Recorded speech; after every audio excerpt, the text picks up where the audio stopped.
ایک نے داڑھی پکڑی اور دوسرے نے خنجر آپ کے سینے پر مارا۔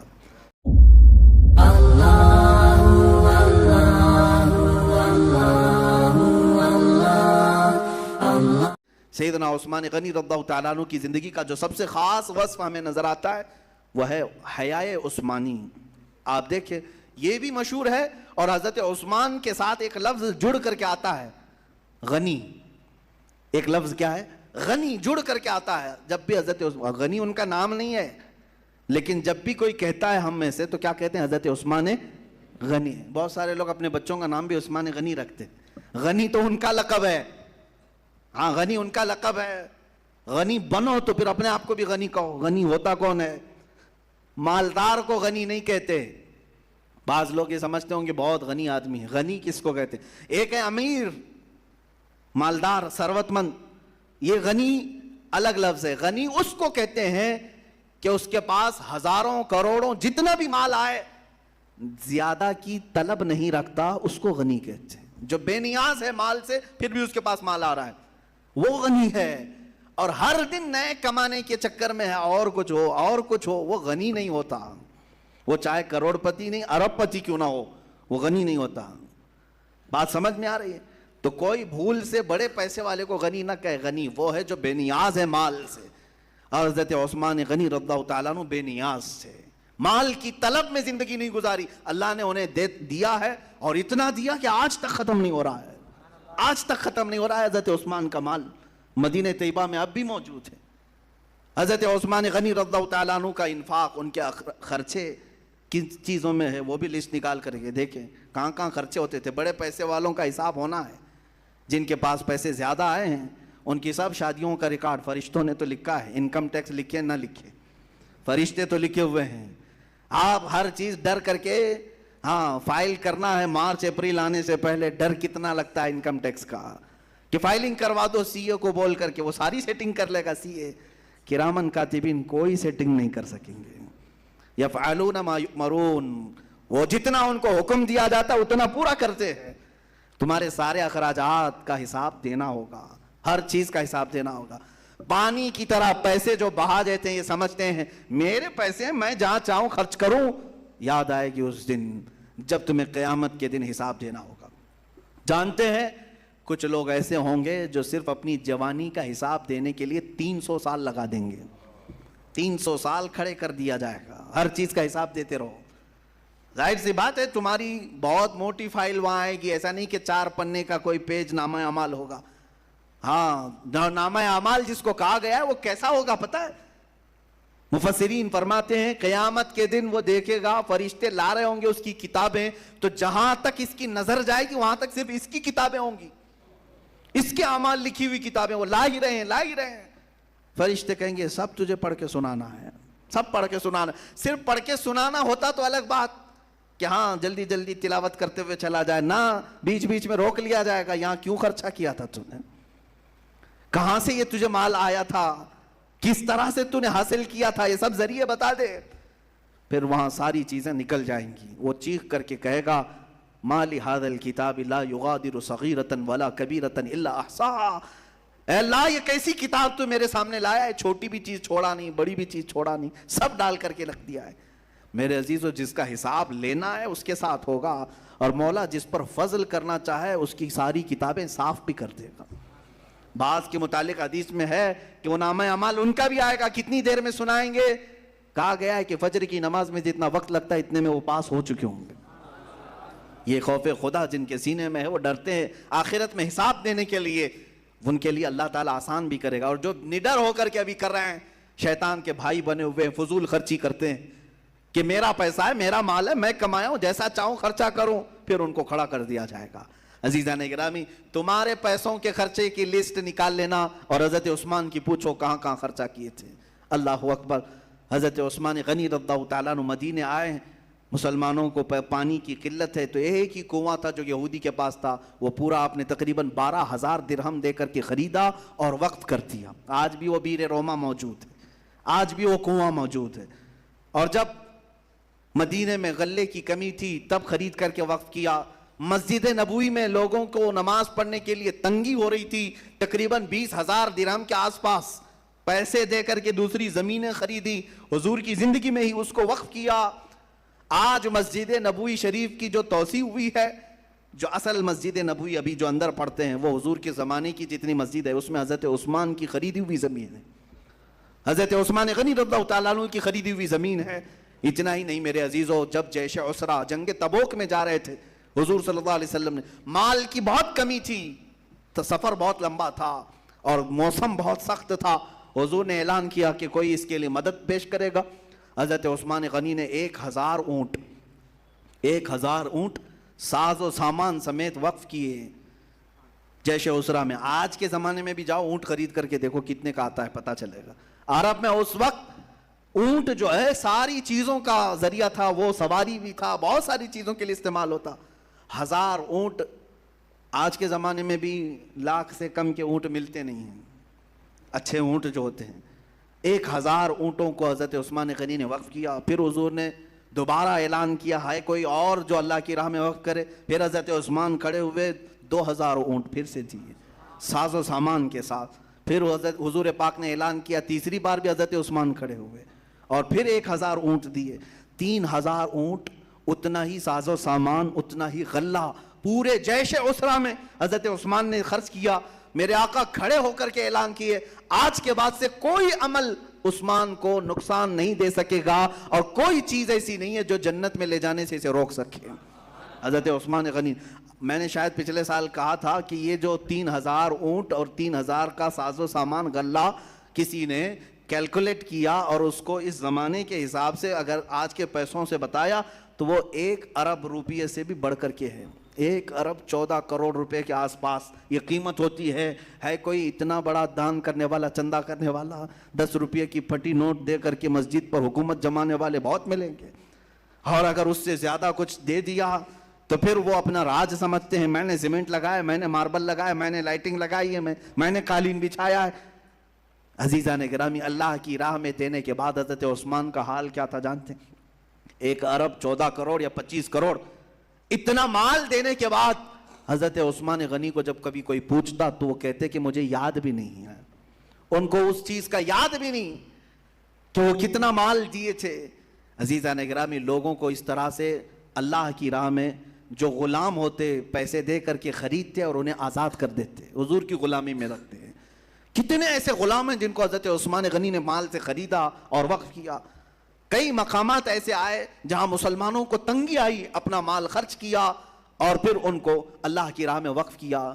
لیکن ایک وقت اس عثمان غنی پر ایسا بھی آیا کہ بلوائی مصر کے بغاوت کر کے آ گئے اور حضرت عثمان غنی کے ارد گرد، گھر کے ارد گرد محاصرہ کر لیا۔ 40 دن تک آپ پر کھانا پانی بند کیا گیا تھا۔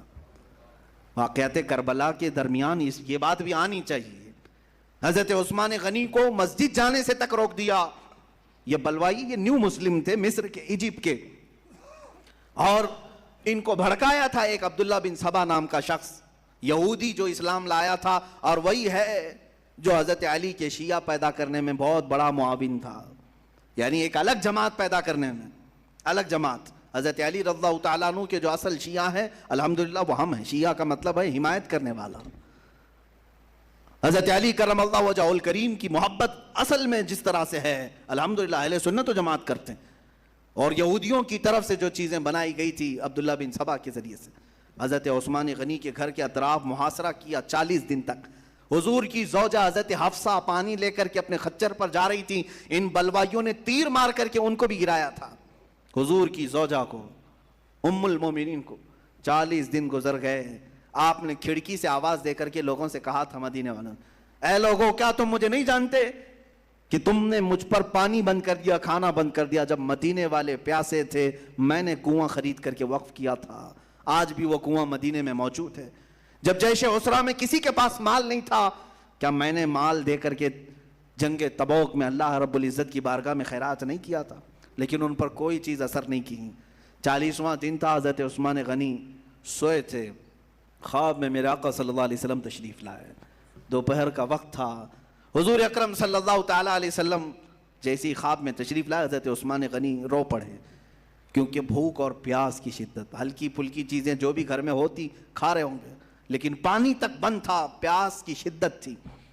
حضرت عثمان نے حضور اکرم صلی اللہ علیہ وسلم کی بارگاہ میں عرض کیا کہ آقا، میں نہیں چاہتا کہ مدینے میں قتل و خون ہو جائے، میں اپنی فوج یا اپنے لوگوں کو لڑنے کا حکم نہیں دیتا کہ آپ کے مدینہ پامال نہ ہو، لیکن پیاس کی شدت ستا رہی ہے۔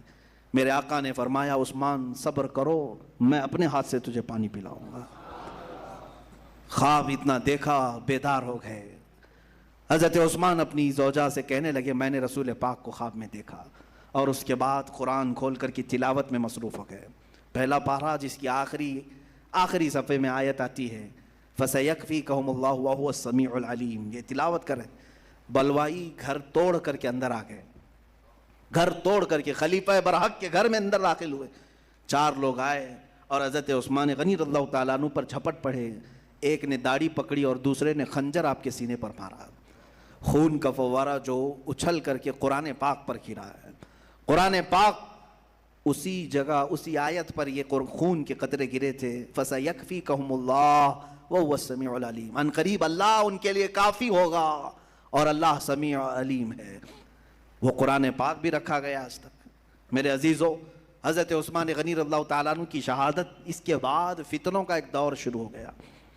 فتنوں کا دور شروع ہوا، مسلمانوں کے درمیان اختلافات جنم لے گئے، یہودی داخل ہوئے اور جو ان کو کرنا تھا وہ انہوں نے کر لیا، 2 جماعتیں بنا دی۔ ایک جماعت نکلی حضرت عثمان غنی کے قتل کا بدلہ لینے کے لیے کہ جو لوگ آئے تھے، کیونکہ حضرت عثمان کے انتقال کے فوراً بعد، شہادت کے بعد، مولا علی کرم اللہ وجہہ الکریم نے خلافت کو سنبھال لیا، اور حیدر کرار رضی اللہ تعالیٰ عنہ کی خلافت کے زمانے میں ظاہر سی بات ہے اب جو حالات تھے، چیلنجز تھے، وہ بہت سخت تھے۔ حضرت عثمان کے قاتلین کا بدلہ بھی لینا تھا، مدینے والوں کو سمجھانا بھی تھا، تو حضرت علی کے یہ 5.5 سال جو خلافت کے تھے انہی معاملات میں گزرے، خانہ جنگی زیادہ ہوئی۔ ظاہر سی بات ہے، ایک بات میں آپ کو بتا دوں، میں اکثر یہ کہا کرتا ہوں کہ سڑک پر، راستے پر کنکر 1000 گرے ہوں، آپ کوئی بھی چپل پہن کر کے چل سکتے ہیں، چپل پہن کر کے کنکریوں پر چل سکتے ہیں، لیکن ایک کنکر بھی اگر چپل کے اندر آ گیا تو چلنا مشکل ہو جاتا ہے، کیونکہ بار بار چبھتا رہے گا، بار بار ڈھستا رہے گا۔ جوتے کے اندر اگر ایک کنکر آ گیا تو چلنے نہیں دے گا، باہر 1000 کنکر ہو۔ یہی حالات آج بھی ہیں، ہم ان سے نہیں ڈرتے جو سڑک پر پڑے ہوئے کنکریاں ہم رون کر کے گزریں گے انشاءاللہ۔ جتنے دشمنان اسلام ہیں ان سے ہمیں خوف نہیں، لیکن ہمیں تکلیف انہی کنکروں سے ہوتی ہے جو جوتے کے اندر آ کر ڈھستے ہیں۔ وہ جماعت میں ہوتے ہیں، شکل مسلمانوں کی سی ہوتی ہے، چہرہ مسلمانوں کی طرح ہوتا ہے، لیکن وہ ڈستے رہتے ہیں۔ حضرت علی کرم اللہ وجہہ الکریم کے ساتھ یہی معاملات ہوتے رہے، دسیسہ کاریاں ہوئیں، لوگ فریب کرتے رہے، اور حضرت علی کی شہادت کا بھی سبب یہی بنا۔ جب آپ محراب میں تھے مسجد کے قریب، حضرت علی رضی اللہ تعالیٰ عنہ کو کوفہ کی جامع مسجد میں جو شہید کیا وہ خارجیوں نے۔ خارجی کون تھے؟ پہلے مسلمان ہی تو تھے۔ حضرت علی کا انکار کر گئے، حضرت علی کو کفر کی طرف پھیر دیا معاذ اللہ، اور حضرت علی رضی اللہ تعالیٰ عنہ کی ان کے ساتھ جنگیں بھی ہوئی خارجیوں کے ساتھ۔ انہی خارجیوں میں سے ایک ملعون نے حضرت علی کو قتل کیا تھا، شہید کیا۔ یہ سب حالات کس لیے آئے؟ انہی منافقین کے ذریعے سے آئے۔ اسی لیے میں تفسیر میں بھی اس سے قبل آپ سے کہا تھا کہ قرآن میں شروع سورہ بقرہ میں اگر آپ دیکھیں کافروں کے متعلق جو کھلے کافر ہیں 2 آیتیں آئیں، اور منافقین کے مذمت میں 13 آیتیں اللہ نے نازل کی۔ یہ زیادہ خطرناک ہے تمہارے لیے، یہ زیادہ ڈینجر ہے تمہارے لیے۔ عزیزان گرامی، صلاح الدین ایوبی کے ساتھ بھی یہی حالات تھے، جو 4 سال میں انہیں بیت المقدس فتح کرنا تھا، اس کو فتح کرتے کرتے 18 سال لگ گئے، صرف اس وجہ سے کہ منافقین جماعت میں داخل تھے، جو کنکریاں جوتے میں داخل ہوتی۔ یہی لوگ سب سے زیادہ خطرناک ہوتے ہیں۔ جتنے لوگوں کو تکلیفیں آئی ہیں، مولا علی کرم اللہ وجہہ الکریم سے لے کر پھر تاریخ چل پڑی، دشمنوں کی، چھپے ہوئے دشمنوں کی، وہ تاریخ آج تک چلتی رہی۔ ٹیپو سلطان کو مارنے والوں میں کس کا ہاتھ تھا؟ کون تھے وہ لوگ؟ انگریزوں کی مجال نہیں تیرے، ان کے شہید ہونے کے بعد ان کے جسم کو پکڑنے نہیں جا رہے تھے ڈر کے مارے، ہاتھ چھو نہیں رہے تھے، اتنا خوف ان کے دل میں تھا۔ لیکن سلطان ٹیپو کو اگر کسی نے دھوکہ دیا تھا تو وہ جماعت کے لوگوں میں سے تھا، میر صادق۔ یہ وہ لوگ منافقین تھے جو مومنین کے لیے کانٹے بچھاتے ہیں اور ان کی بدترین موت ہوتی ہے. ان المنافقین فی الدرک الاسفل من النار، بے شک منافقین جہنم کے سب سے نیچے طبقے میں ہوں گے. جو اس طرح سے اسلامی نظام کی آڑ بنیں گے ان کے لیے اللہ کا خوفناک عذاب تیار ہے. لوگ ہرگز یہ نہ سمجھیں کہ اپنے عمل سے ہم فلاں کو نیچا کر دیں گے، روک دیں گے، کچھ نہیں ہونے والا. اللہ دیکھ رہا ہے ہر چیز کو. نظام اسلام، نظام مصطفیٰ کی باتوں میں جو بھی رکاوٹ ڈالے وہ منافقین کے ساتھ جائے گا. عزیزان گرامی، اگر اپنے سے کوئی کام نہ ہو سکے تو ٹھیک ہے، اللہ اللہ کرتے رہو، لیکن کسی کے راستے کا پتھر ہرگز نہ بننا. کسی کے راستے کا پتھر نہ بنو، کسی کو ٹھوکر لگ نہ جائے. مولا علی کرم اللہ وجہہ الکریم کی بارگاہ میں زیادہ خراج عقیدت پیش نہیں کر سکا. میرے عزیزو، بس بات اتنی ہے کہ وہ حیدر کرار شیر خدا رضی اللہ تعالیٰ عنہ، جو داماد رسول ہیں، معتمد رسول ہیں، مستند رسول ہیں، میرے آقا صلی اللہ تعالیٰ علیہ وسلم نے جتنی فضیلتیں ان کے لیے بیان کی وہ سب بدرجہ اتم ان کی ذات میں موجود ہیں. مولا علی کرم اللہ وجہہ الکریم کی بارگاہ میں ہم خراج عقیدت پیش کرتے ہوئے صرف میں اتنا عرض کروں گا، دنیا میں آج جتنے سلسلے ہیں سب منتہی ہوتے ہیں سیدنا علی کرم اللہ وجہہ الکریم کی بارگاہ میں. سارے ولیوں کی ولایت مولا علی کرم اللہ وجہہ الکریم تک پہنچتی ہے. وہ رسول کریم صلی اللہ علیہ وسلم کے وہ جانثار ساتھیوں میں سے ہیں جب 9 سال کی عمر تھی، پتلی ٹانگیں تھی، میرے آقا پورے مکہ والوں کو بلا رہے تھے، کوئی ہے جو میرے دین کو لے کر چلے گا؟ یہ تنہا علی تھے جو کہہ رہے تھے یا رسول اللہ میں آپ کے ساتھ کھڑا رہوں گا. 9 سال کی عمر میں بھی اگر کوئی کھڑا ہوتا ہے، میرے آقا سینے سے لگا کر دعا کرتے ہیں، مولا اس کی ٹانگوں میں تو قوت عطا فرما، اس کے بازوؤں میں تو طاقت عطا فرما. میرے آقا کی دعا کا یہ اثر تھا. خیبر کی جنگ جب ہو رہی تھی، یہودیوں کی قلعے کے پاس میرے آقا تشریف فرما ہے، 3 دن سے مسلسل جنگ ہوتی رہی. رات کے وقت میرے آقا نے اعلان فرمایا تھا کل صبح میں یہ جھنڈا اس کے ہاتھ میں دوں گا جس کو اللہ اس کے رسول پسند کرتے ہیں، اور وہ جھنڈا نیچے کبھی نہیں ہونے دے گا، اور وہ اللہ اس کے ہاتھ میں فتح عطا کرے گا. سارے صحابہ اس بشارت کو پانے کے لیے رات بھر انتظار کرتے رہے کہ وہ کون ہوگا. صبح جب جمع ہوئے، میرے آقا نے پورے مجمع میں دیکھا، پوچھا علی ابن ابی طالب کہاں ہیں؟ صحابہ نے کہا آقا وہ بیمار ہیں، آشوب چشم ہے، آنکھیں لال ہو گئی ہیں، بخار ہے. میرے آقا نے فرمایا بلا لاؤ ان کو بخار کے حالت میں بھی. ارے خیبر کے جنگ کے موقع پر بخار زدہ آشوب چشم والے مولا کائنات کو بلایا گیا. حضور پاک نے اپنا لعاب پاک ان کی آنکھوں کے بیچ میں لگایا. حضرت علی رضی اللہ تعالیٰ عنہ بخار کے عالم میں ہیں، جھنڈا ان کے ہاتھ میں دیا اور کہا علی آگے بڑھو، اللہ تمہارے ہاتھ میں فتح رکھا ہے. اور پھر آج تک تاریخ اٹھا کر کے دیکھنا، خیبر کی شکست ایسی ہے کہ آج بھی لندن کے یہودی پروٹسٹ کرتے ہوئے اگر کوئی بینر اٹھاتے ہیں تو یہی کہتے ہیں وہ خیبر لاسٹ مار تھی ہمارے اوپر، خیبر لاسٹ مار تھی. میں نے ابھی 2 سال پہلے دیکھا بینر میں لاسٹ ہمارے اوپر مار، یعنی مار پڑی تھی خیبر میں. اچھا لاسٹ مار پڑی تھی، یہ تو تم پروٹسٹ کر رہے ہو، لیکن میں نے اس سے نتیجہ یہ نکالا مار ایسی تھی کہ 1400 سال تک بھی یاد ہے. مار ایسی تھی کہ 1400 سال تک بھی یاد ہے. وہ کس کی مار تھی؟ وہ حیدر کرار کی مار تھی. خیبر کا قلعہ فتح کیا اور پھاٹک کو توڑا اور صرف ایک بازو سے اٹھا کر 16 گز آگے پھینکا. جانتے ہیں اس وقت صحابہ کہتے ہیں ہم 40 لوگ مل کر کے وہ دروازہ نہیں اٹھا پاتے تھے، حضرت علی نے تنہا ایک ہاتھ سے اٹھا کر پیش کیا. عزیزان گرامی، وہ حیدر کرار شیر خدا علی مرتضیٰ داماد رسول، ان کی پوری زندگی پڑھو گے تو جتنی بزدلی دلوں کے اندر آتی ہے وہ سب نکل جائے گی. میں کہتا ہوں جتنے جبان ہیں، مجنون ہیں، پاگل ہیں، بزدل ہیں، ڈرتے ہیں، وہ ایک بار مولا کائنات کا نام لے کر کے تو دیکھیں. اور وظیفہ بھی دے کر کے جاتا ہوں، ڈر زیادہ لگتا ہے تو یوں کہو نعرہ حیدری، نعرہ حیدری. اس سے جذبے جوان ہوتے ہیں، دل مضبوط ہوتا ہے، بازوؤں میں طاقت آتی ہے. اس لیے کہ شیر خدا علی کرم اللہ وجہہ الکریم کو ہم نے دیکھا ہے، تاریخ میں یہ بتایا گیا ہے کسی بھی جنگ میں آپ قدم پیچھے نہیں لیتے تھے. بڑے بڑے مرحب کو وہاں پر آپ نے اپنی ایک تلوار سے مارا تھا، 2 ٹکڑے ہو گئے تھے. اور اس وقت آپ نے یہ کہا تھا انا الذی سمتنی امی حیدرا، میں وہ ہوں جس کا نام ہی اس کی ماں نے حیدر رکھا ہے. حیدر کا مطلب کیا ہوتا ہے؟ جنگل کا وہ شیر جس کی دہشت سے لوگ کانپنے لگ جاتے ہیں. حیدر کا نام لفظ کا مطلب ہی یہ ہے. اور حضرت علی کہتے ہیں میری ماں نے بچپن میں ہی میرا نام حیدر رکھا ہے. عزیزان گرامی، بڑے ہونے کے بعد میرے آقا نے ان کو اسد اللہ الغالب کہا ہے، غالب آنے والا اللہ کا شیر ہے، اور اللہ کا شیر ہم اسی کی تربت انور سے فیض لیتے ہوئے اللہ کی بارگاہ میں دعا کریں گے کہ مولا آج ہمارے جوانوں میں بازو حیدری عطا فرما، قوت حیدری عطا فرما، مولا علی کرم اللہ وجہہ الکریم کے قدموں کا واسطہ بزدلی ہمارے دلوں سے دور فرما دے، ہم سب کو مولا عزت و امان عطا فرما، طاقت و قوت کی زندگی عطا فرما، لا فتح الا علی، لا سیف الا ذوالفقار، شیر مردان، شیر یزدان، قوت پروردگار، لا فتح الا علی، لا سیف الا ذوالفقار، وآخر دعوانا ان الحمدللہ رب العالمین۔